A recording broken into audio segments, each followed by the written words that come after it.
ยายที่ว่าได้เฮือนได้ซ่านมาแล้วบัดนี้ก็ถือว่ายายเพิ่นว่าอยู่ดีมีแฮงว่ากับตา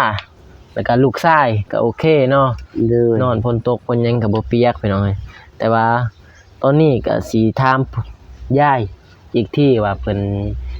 ตอนนี้ได้เฮือนแล้วเพิ่นต้องการหยังอีกที่ว่าต่อไปนะตัวที่จำเป็นโดยตัวที่จำเป็นของยายอยากได้หยังได้ห้องน้ำสบายทายน้ำทายกำลังตลาดอยู่ว่ะอ๋อตอนนี้นี่คือว่าอยากได้ห้องน้ำ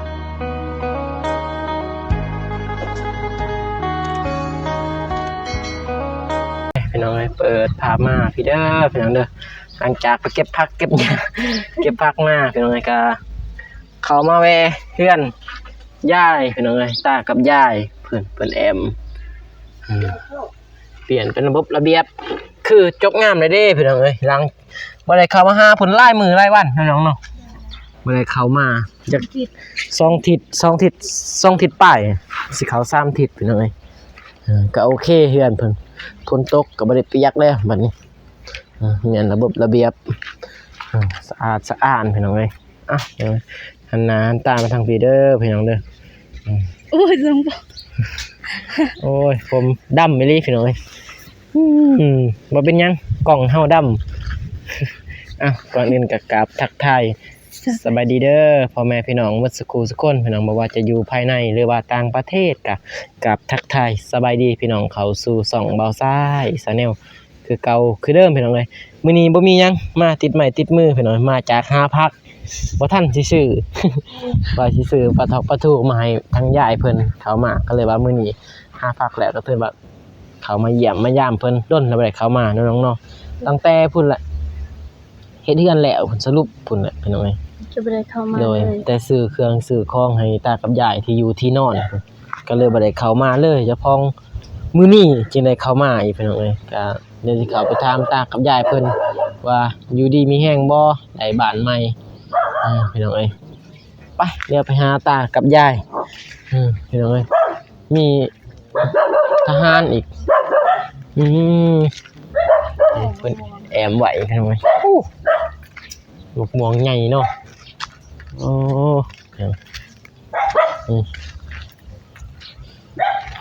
โอ้อยู่เฮือนจักคนนี่ยายเพิ่น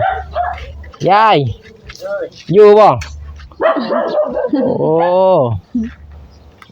สบายดีเด้อสบายดีโอ้ยเกาะนั่นนี่ก็ยังโอเคอยู่มันสูงเนาะเพิ่นเกาะออกไม้พี่น้องพอสายก็มันเรือสังกะสีเฮ็ดเรือนครัวเลยนี่มันก็โอเคอยู่ได้มากฮะค่าเวียกแน่นึงสบายดีเด้อสบายดีกินข้าวกินน้ำแล้วบ่กินบางยานี่แล้วกินตัวปลาปองประหยัดแบบว่าประหยัดแล้วปะก่อนยังบ่ทันหมดปลาปองแต่ว่ายังปองเดียวหั่นแหละแต่ว่าหากินอย่างอื่นนำแน่เนาะเด้ยงามเลยเด้น่ะระบบระเบียบดีมีไม้มีหยังกูก็ใส่อีโอค่ะมันก็จบงามแล้วสำนี้พอมันบ่เป็นตัวมุมมันนะรู้สึกว่าหน้าตาสดใสดีขึ้นเนาะจังนี้เนาะอะไรเข้ามาโดนแล้วเป็นใครลูกเอ๋ยเป็นใครแล้วยังวิ่นหัวก็อยู่วิ่งเป็นเป็นใครกันเนี่ยเมื่อวันอยู่ดีมีแห้งแต่ว่าเนาะเศร้าละก็นั่นแล้วก็อยู่ดีแห้งนั่นอยู่นั่นเด้ไปไสอย่าไปให้หมดเลยไปปลูกเทียงปลูกเทียงอยู่ให้อีกเนื้อให้อีกเฮ็ดเพิ่นก็ล่มช่องจำมื้อนี่อยู่ในบ้านนี่สิหามื้อเลยเจ็บหัวเข่านี่เย็นบ่ดังไผอันแล้วโอ้ใส่อ่างน้ำได้ใส่บ่อ่างน้ำพุ่นใส่อยู่พุ่นไปอยู่ในตัวน่ะกระทั่งได้ใส่นี่ก็เต็มหมดน้ำมันเข้าไปเบิ่งนี่เลยเข้าแล้วแหละเต็มก็ตักว่านี่ใส่โอ้ทั้งใส่น้ำใส่ในครบสุดเนาะเลยน้ำกินก็มีเลยเด้โอ้ เต็ม อืม บนเมียนเขาเมียนยังก็โอเคก็ติดเนาะ เลย ติดยังไงอย่างมื้อนี้ หมดเลยเด้ข่อยเหล่า บอนนอนโอเคเฉพาะบอนนอน โอเคอยู่ดอก โอเคเบิดแล้วเนาะสร้างบัดนี้ อืม แล้ว บ่น่าเป็นห่วง มัน ล่ะ ก็บ่ได้หัวติ บ่มันตกวังแรงอ่ะมันตกวังแรงแล้วค่อยขายงานเขาบอกเขาบ่ได้ลูกเขาบ่ลูกมันตกแห้งอะไรล้นดิ่งสื่อสิช่องบ่ปานใด อืม สิสำอิดบ่ข่อยยังนอนไข่อยู่ในโคตรเลย ฝนตกก็บ่รู้บ่ฮู้เนาะ เลยบ่ฮู้บ่ฮู้ บ่รู้บ่ฮู้บาดนี้ อืม อยู่สบาย อืม อืมโอเค อืม สำนี้ แต่ได้ข้าวน้ำทำป่ายังมีกินบ่ โอ้ยยังมหนึ่งหมดแล้วหมดแล้ว ยังหมอนึง สอบหนึ่งก็ลงครึ่งแหละจนหนึ่งว่าแล้วหมดแล้ว ข้าวน้ำตามป่าคือว่าน้อยแนวกินเนาะ เลยกินกูมืออยู่ แล้วเนาะ ยังแต่เครื่องหมออันแหละลงสหูหมอปานนี้ อืมข้าวน้ำตามป่า กินกูมือคือว่าแหละมื้อ คือว่า ได้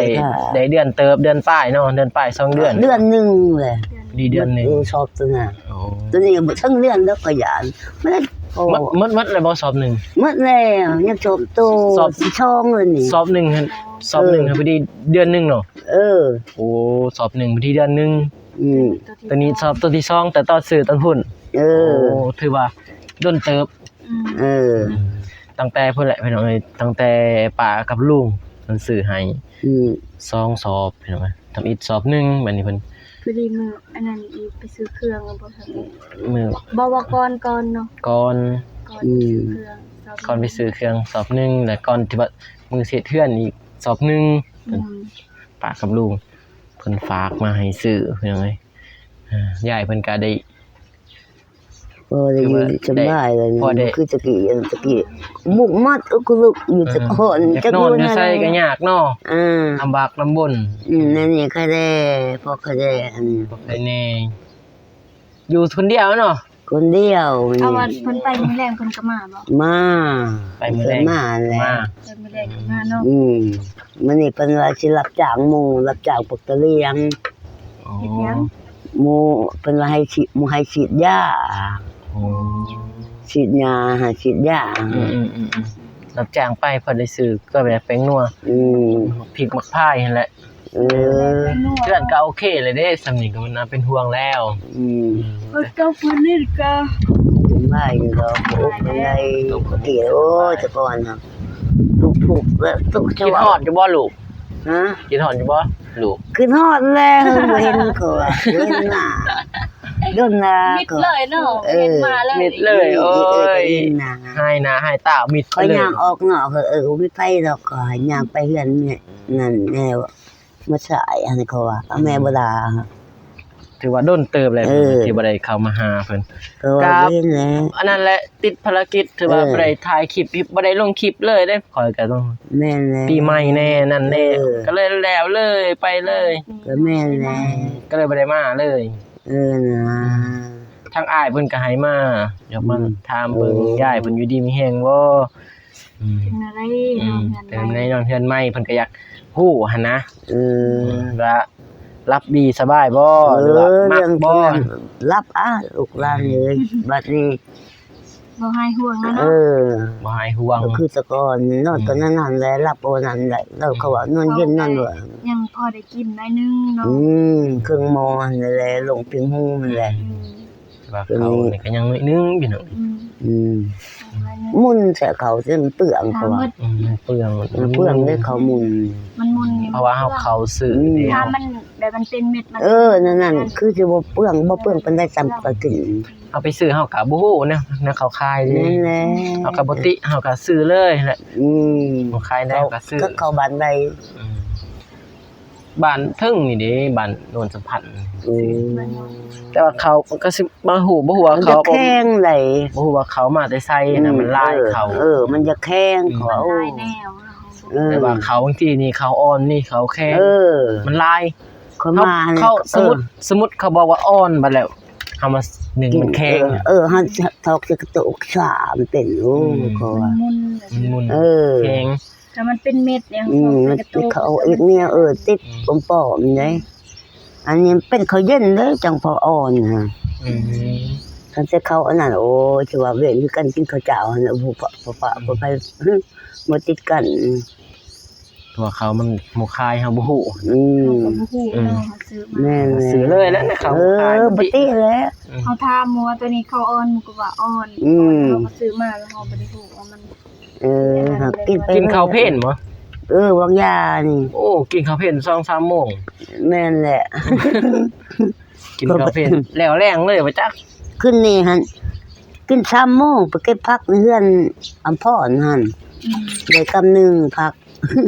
อืม เขาก็มาตุ่มจำแจวนิดนึงกินไล่ก็บ่ได้นะเจ็บท้องแจว แม่นแล้วกินแจ่วจัก อื พอ มเพราะว่าเขาซ้ำเอาบ่คือวันนี้เห็นคำกว่านี้กิน เพื่อไปหาผักมาตุ่ม เพื่อสิได้กินเขาวเนาะ อืม อยู่คนเดียว ก็บ่อยากกินก็จะว่าแล้วเขาแรงนี่ต้องกินอิ่มปานนี้แหละ มีเยี่ยมมายาม อืม บ่มีหยังเด้ บ่มีหยังมา โอ้ยจะคิดไม่ช่างลูกอ่ะ ก้อยก็บ่มีหยังติดไม้ติดมือมา เบิ่งมาสารแบบมาทำข่าวนี่ เออ ก็เลยว่าโอ้ยเฮ็ดเดือนแล้วก็ให้หน้าให้ตาไปเลย แล้ว มาหา เห็นมาหาเครียดสั่งบ่จักบางคนน่ะนะ อืม แต่แท้จริงก็ บ่เป็นอยู่ว่า แต่จริงก็ ก็หันชงใช้อ่านว่าข้าวิยากคอยบอกว่าลูกหมูจังเขียด นั่นแหละถ้าว่าเครียดสั่งบ่เคยเครียดสั่งดอกคนเฮามันบ่เครียดสั่งนะ คือไล่ทางไปอีกเฮ็ดเวียกเองอีก นั่นแหละ เวียกทางอื่นอีกคือไปเรียกก่อนนะ แม่น มันนั่นแล้ว เขาก็ คิด แบ่งเวลาญาติเวลาไปหันไปนี่ บ่ได้สู้ไปถ่ายทางใดแหละมีแต่เขามาเฮือนยาย เออ ทักทาย2คนบางทีก็ เออ บ่ทันได้ออกไปทางนอกนะสำแล้ว เออ บ่ทันได้ไปสวยเรือทางนอก เออ บ่ทันมีต้นทุนแน่ทาง ก็แม่นแล้วอืม ท่านมีทางพวกหลวงบ่ทันมีต้นทุนนั่นแหละ คือสิแม่น มาสวยยายก่อนเพื่อบุญของยายให้พวกลูกได้มีต้นทุนไปต่ออีก เออ แสดงไปต่ออีกเนาะ แม่น ว้า ถ้าเฮาบ่มีต้นทุนเฮาก็ไปต่อบ่ได้ แม่นแล้ว เพ นะ ราะว่าต้องได้ใส่น้ำมันซื้อแนวอยู่แนวกิน อืม ช่วงนี้ก็ยัง อันนี้บ่สิดอกอันนี้ เพราะว่าสองเฮากะมันบ่คือที่ว่าแหละถ่ายคลิปไปกะมันบ่อันนั้นนะเพิ่นว่าบ่ดัง เฮาบ่ดัง เฮาบ่ดังนะถ่ายไปพอแต่ว่า ทายอันนี้คือ พอได้ซื้อก็ไปแลกแป้งนัวน้ำ ใจ มัน มักสายนี่ ใจมากแน่ ก็จะมี สวยเรือคนแน่พี่น้องใจ ยั มาก ดวิวบ่ได้แต่ก็เฮ็ดเอาเรือแห้งได้ เพราะว่ามักในการถ่ายคลิปในการได้ทำธุรกิจสุกดิบของตากับยายที่ว่าได้เงินได้ซานมาแล้วบัดนี้ก็ถือว่ายายเพิ่นว่าอยู่ดีมีแห้งแล้วากับตาแล้วก็ลูกชายก็โอเคเนาะ เลย นอนฝนตกฝนหยังก็บ่เปียกพี่น้องเอ้ยแต่ว่าตอนนี้ก็สิถามยายอีกที่ว่าเพิ่นตอนนี้ได้เงินแล้วเพิ่นต้องการหยังอีกที่ว่าต่อไปนะ ตัวที่จำเป็นที่ โด สุ ย ด ตัวที่จำเป็นของยายอยากได้หยัง ได้ห้องน้ำสบายทายน้ำทายกำลังตลาดอยู่ว่า อ๋อตอนนี้นี่คือว่าอยากได้ห้องน้ำเนาะ เลย ฉะนั้นแล้วก็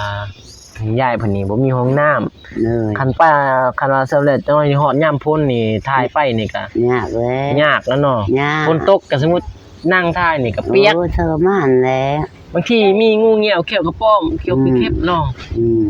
ดีแหละ เราได้แบบห้องน้ำนี่บ่ใหญ่หลายก็ได้เอา เออ ของ บ่ มันเนาะ บ่ใหญ่ก็ได้ หันบ่หาแต่กอก็ได้เนาะ อืม หรือว่าปกติหรือว่า แม่ มีแต่เชื่อลมแล้วก็ให้มีปากซะเนาะ อืม มี ให้ ปาก มีปากบนท้ายแล้วก็ อื อันนั้ ม น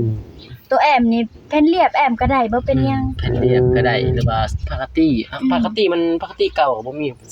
บ่ได้เอา ไปซื้อ แผ่นเรียบ ก็บ่มีแล้วปกติ ปกติหมดเลย แผ่นเรียบ มุ้งหญ้าก็ได้หญ้าก็มีเนาะ มุงยา แม่น มุง แหละ ยา ต้ ก็ อง ได้ ต้องการแค่ปอกเนาะ ปอกกับบัว เออ เนาะ แม่น หัว ยายัง หัวมัน มี ก็ อ่ะ หัวมันเนี่ยที่ว่าสื่อว่าสายสื่อก็ 200,000ป้าย อืม ปอกนะปอกว่าเป็นทายอะนะ แต่ แต่ว่าถ้าอันนั้นโตท่อยังก็ปอกวิดตัว ตัว นี้ ปอกวิดตัวเป็นอันนั้นทอย เป็นม่วนๆนั่น แม่นตัวนั้นจักเท่าใดบ่ บ่ฮู้คือกันเด้อแล้วก็มันมีบอนเฮาใส่ปอกมันอีกเด้ บ่หลายก็บอนให้ใส่ปาก ได้3เนาะ 3หรือว่า2ก็โอเค2ก็ถือว่าต้นเติบ เขาคนบ่หลายเนาะถ้าคนหลายนี่สิเต็มไว้แต่ว่าซองนี่ก็โอเคแล้วก็มีตัววันอันนั้นปากปอนแซนนั่น โดย แล้วก็มีอันนั้น ก็ได้เรียบร้อยมีแต่ปูนนะปูนกับทรายครับซื้อซอบหนึงปูนซอบหนึง อืม หรือว่าปูนซอบหนึงก็โอเคแหละปูนซอบหนึงทรายซอบหนึงว่าเราต้องได้ใส่ทรายเด้เฮาบ่หาแต่กอก็ได้คันว่าเฮ็ดเฉพาะทายหั่นนะ ก็ทายบ่ แม่นแล้วนะ บ่ว่าดอกว่าเฮาสิเฮ็ดแบบก่อให้มันอันนั้น แต่ก็มี บ่นะแล้วก็มีกุดแล้วก็แอมปอกต่อขึ้นเฮ็ดเสา แม่น ตัดเสาใหม่เสาหยัง คือ ใส่ เพื่อนเนาะยังเอาสังกะสีแอมเอา นักก็ได้ แต่นี่มันมีหญ้าที่ จะไปคิดก็ได้ เอาหญ้ามุง แม่น เขาเพียงแต่มีปอกเนาะได้เนาะของน้ำ ได้ฉะนั้นได้เลยแหละ ปอกวิดนะ สบายสนาน บ่หาแต่กอบ่หาแบบว่าสำแล้วบ่หาแต่กอลูลาเนาะ นะพอใส่บ่เที่ยนะ เพียงแบบฝนตกบ่เปียกแล้วก็คนบ่เห็น แม่น ก็โอเคเนาะ ได้ ก็รอเบิ่งพี่น้องเอ้ยถ้ามีงบ ยากได้บ่มีบอลทาย มีบนถ่าย เพื่อว่านั่นเชื่อกระทั่น ย้ายเพิ่นนี่ ขุดเอา ย้ายเพิ่นนี่บางทีถ่ายก็ขุดว่าขุดและทางนี้มัน ต้องคุดเร็ว บ่ บ่มีเด้ มัน ถ้าเฮาบ่คุดก็ เปื่อนสิ เปื้อนเป็น เมืองวันเมืองนี้ต้อ มั มาน ยังว่าเครื่องมันยังว่าสกปรก มันเอาใส่เมืองวันเลยไหว เจ้าก็ น้ำเนาะแต่ว่าไฟนี่ใส่อันนั้นก็ได้เก็บแสงโอเคแล้ว ได้อยู่ดอกพอจะอยู่ได้ บ่ได้ แต่ เสื่อม แต่ แล้วก็ หมูแจงป้าคือกันนั่นแหละ สนุกแล้วก็บ่ได้สู่อันนั้นเนาะ เด้อ บ่ได้สู่มีนะโทรศัพท์คือสมัยตะกี้ บ่มีโทรศัพท์ใช้บ่มีโทรทัศน์เบิ่งเฮาบ่จำเป็น บ่จำเป็น ย่างคือยายเพิ่นก็บ่ได้ไปหาเงินหาคำสมมุติว่ามีไผมาเฮาสิเสียเฮาก็บ่มีเงินก็เนี่ย ทางซื้อไฟมา แม่นแหละยากเลย คือ แหละ มีน้ำอีกน้ำยากได้เสียเงินหลายเด้ แม่นแล้ว เฉพาะแต่ว่าหาเงินซื้ออะไรเป็นนวดนี่ก็ยัง แต่เฮาใส่เนี่ยก็พอแห้งแล้วก็สมมุติว่าไปก็ใส่ ห้องน้ำอันเดียวก็ถือว่าโอเคเนาะ โอเคแหละทำงานสักว่าบ่ได้นะ แม่นเพราะว่า ห้องน้ำนี่จำเป็นที่สุดเด้ จำเป็นนะห้องน้ำนี่ว่า ไฟนี่ยังมีเก็บแสงนี่ก็ยังคะแนน ยังบ่ได้เพราะว่าไฟใส่แต่กลางคืนกลางเว้นก็ ก็เว้นก็บ่ได้ใส่ ห้องน้ำนึงเว้นกลางคืนใส่เบิด แม่นแล้วเพิ่นแล้วนะนักก็ต้องก็ดีมันสิมาได้ สุ ก็ ดก็คือห้องน้ำ ครับไอ้ต้นหญ้าอีก ไอ้ต้นแรงเท่าแห่งโอ้สิเพื่อสิไปขุดสิไป ไปขุดไปหยังไปนี่โอ้ยเจอฝนตกก็เปียกจักสิทายจับสั่นแดกๆฝนตกเปียกให้มันจะน้อยก็ แม่แล้ว ดู ฝนตกฝนริ่งคือจะเกิดตะกอน เป็น ตก หอดยามฝนเด้ฝนตกมาปวดท้ายอดบ่ได้เด้เนาะ ไปสิอดได้ในปวดแห้งนี่ เอาอดบ่ได้นี่แล้วตอนนี้เฮาต้องไป ดักเสื้อสิบาวิล ก็ได้ถามเรื่องยายเพิ่นก็คัดแต่ห้องน้ำพี่น้องเอ้ยว่าตอนนี้ก็บ้านซองก็โอเคเขาน้ำตามป้าก็สิว่ามีก็ บ่กินแหละ บ่มีพี่น้องเอ้ยเขาน้ำตามป้าสิว่ามีก็บ่มีแหละพี่น้องนี่ก็ยังเหลือที่ว่าต้นรับสายซื้อให้เพิ่นน่ะเขา ยังบ่หมด ยังบ่หมด ถ้าหมด แต่ว่า นี่ก็ อันนั้น บ่มีแล้ว อยากถามอันนั้นบอลอยู่บอลนอนมุงยังก็โอเคแต่ว่าเนาะ โอเค ที่ว่า คือเก่ามันแหละแต่เก่า ป้ากับลุงเพิ่นซื้อให้พี่น้องเอ้ยถือว่าหลายเติบในบอลอยู่บอลนอน3สุดเพิ่นพี่น้องเอ้ยครบสุดบ่นาวบัดนี้เนาะ บ่มีน้ำบ่มีลมเข้าอี ที่ ก ห่มกับภูละพื้นนอนนี่ภูละหน่วย เสื้อ มุ้งเสื้อ อีกะหนวกดำเลยเด้มอนฉุกมอนเตือนสันดา มีแต่ซักกันและดำกะ ซักแล้ดำก็ คอยหันยังนะคุณคอยอ่ะ มีแต่น้ำๆนะเด้อ เด้อ อยู่ดีมีแห้ง กันแล้วอยู่ดีมีไป ไว้พรให้แน่ ไปก็ดีไปเจ็บมาให้ไข่อยู่ดีมีแห้งตอนหน้าตอนไหนก็ดี ไอ้มันให้ยืนอีกเจ็บบ่เจ็บไม่ปวดให้แข็งแห้งไม่ให้เป็นอีสัง โดยอยู่ดีมีแห้งเด้อ เออ อยากอยู่ดีมีแห้ง ด้วย สุขภาพได้ดีมีแห้งเด้อบ่เจ็บมือไทยเด้อ เพราะว่ามีแต่ คนยืนยืนยาว อยู่น้ำลูกน้ำร้านไปด้นๆพี่น้องคอไม่ไป เรียก เลยไป ไป ตามข่าวตามข่าวพี่น้องเลยจะได้ออกเมื่อแล้วบัดนี้โดย3 โมงเลยพี่น้องเอ้ยก็ได้ถามตากับยายเพิ่นเป็นที่เรียบร้อยพี่น้องเอ้ยตอนนี้ก็คือที่ว่าแหละพี่น้องเอ้ยก็เรือนซานบ้านซองก็โอเคพี่น้องเอ้ยแต่ขาดที่ว่าแหละขาดห้องน้ำพี่น้อง น้องน้ำ ที่ว่าดินนี่ก็มีวัดบอนที่ว่าใส่ห้องน้ำพุดห้องน้ำก็แต่อยู่เพราะว่ายายเพิ่นถ้าเราใส่คิดนี่มีแต่ปอกวิดแล้วก็ปากแต่ก็ปูนก็ปากวิดนะปิดอันนั้นคือว่าปิด ถ้าเฮ็ดก็ต้องเฮ็ดทางล่างอยู่ทางนี้เนาะ ปิดอันนั้นดิ ปิดปากอันนั้นนั่นบ่ ปิดปากวิด ปากครัวอันนั้นปิด มีหมดหญ้าจ้ะ หญ้าก็มีหมดแล้วเนาะ โดนมุงหญ้าก็ได้ แม่ หรือว่าแอมหญ้าก็ได้ แอมหญ้าก็ได้มุงหญ้าก็ได้ แต่ว่าขาดแต่ปอกไม่ตอกบอกตาแม่นเอาเท่านี้ก็ได้พี่น้องเอ้ยเพราะว่าเฮ็ดแต่ลักมันซื่อๆเนาะ แม่น เฮ็ดลักไปแล้วก็มุงไปขาดแต่ใส่ปอกแล้วก็ตักน้ำมาก็ทายปึ๊บนั่นแหละพี่น้องเอ้ยขุดก็ขุดซี่ใกล้ๆพุ่นแหละถ้าให้เพิ่น คุ ขุ ณ ด และ พี่ ข้างล่างคุณ พี่ถ้ามีพี่น้องเอ้ยพี่เนาะ แม่น ถ้ามีขุดบนใกล้ๆพี่น้องเอ้ยหญ้าเพิ่นก็เมียนไว้เป็นระบบระเบียบดีพี่น้องเอ้ย พี่น้องเอ้ยก็สิจบคลิปไปก่อนก็สิได้เดินทางกับน้องบุษบาพี่น้องเอ้ย โดย เดินทางออก ค่ำแล้วบ่ หึ ไปทันค่ นะครับบางทีก็ ำไปหา ไปหาน้องสุรัตน์บางทีพี่น้องเอ้ยก็รอเบิ่งที่สิ ไปเบิ่งลองไปเบิ่งเบิ่ง ยังบ่ทันเข้าไปเห็นแต่ทีมงานเพิ่นเข้าไปพี่น้องเอ้ยแต่ว่าทางภาษายังบ่ทันเข้าไปเบิ่งเฮือนซ่านบ้านซองของน้องเพิ่นก็เบิ่งในคลิปก็คิดเบิ่งเฮือนก็ไอ้ต้นสงสารทางน้องเพิ่น เพราะว่ามีแต่ยายเป็นเลี้ยงหลาน2 คน โดย ยายเป็นนักภาระเนาะ โดย เดี๋ยวลองไปเบิ่งเนาะ เดี๋ยวสิเข้าไปเบิ่ง เดี๋ยว ยังบ่ทันไปมีแต่ทีมงานไป เดี๋ยว เห็นดอกบาวตูนน้องบองหรือว่าทีมงานหลายๆบ่เจ็บไอ้บ่าวอนุ่งสาวนิดยังหลายๆทีมงานแม่นเอ้ยเพิ่นเข้าไปบ่สายยังบ่ทันเข้าไปบางทีตอนแรกสิเข้าไปเพิ่น ไปเบิ่งว่าน้อง โดย เพิ่นเฮ็ดหยังนะ เลย เวลา เข้าไปแล้ว ตำแหน่งแบบนี้ ตอนแรกเข้าไปแล้วก็สิออกเดินทางพี่น้อง เด้อ โอเคมีแต่ว่าขออวยพรให้พ่อแม่ FC หรือว่าทั้งป้าและลุงแล้วก็ทั้งอ้ายฮักก็ขอให้เพิ่นอยู่ดีมีแรงเด้อเบิดสุขทุกคน FC บ่ว่าจะอยู่ภายในหรือว่าต่างประเทศก็ขอให้เพิ่นอยู่ดีมีแรงความเจ็บอย่าสุดได้ความไข้อย่าสุมีให้ร่ำให้รวยเมิดสุขทุกคนเด้อพี่น้องเด้อพบกันใหม่คลิปหน้าพี่น้องคลิปนี้ว่าใส่ขนมอุสบากาสิขอกล่าวคำว่าสบายดีเด้อพี่น้องบ๊ายบา บ๊ายบาย ย